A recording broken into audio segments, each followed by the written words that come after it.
You probably think of centipedes as tiny, squishy, bothersome things cowering in your garden.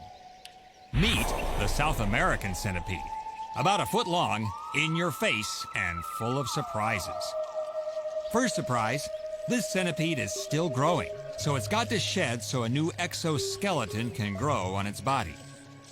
Like a debutante wriggling out of a too-tight evening gown, the centipede has to squirm, slink, twitch, writhe, and ooze out of its confinement.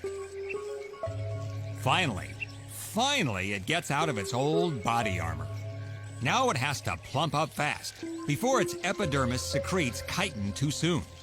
If the chitin hardens into a shell while the centipede is still on the smallish side, the shedding would have been pointless. Hey, what could be more convenient snacking than that handy old exoskeleton? What do you call this? I mean, it's not cannibalism because that's eating another of your own species. I guess you could call this auto-grazing.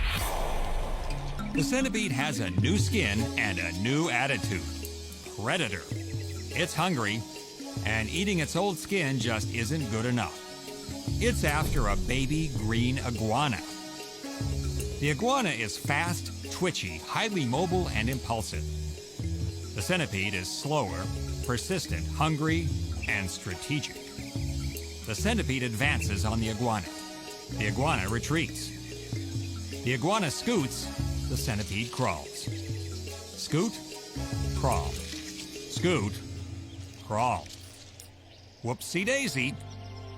Somehow, after all that scooting, the iguana finds itself at the end of a branch. How'd that happen? Uh-oh. The centipede moves in for the moment of truth.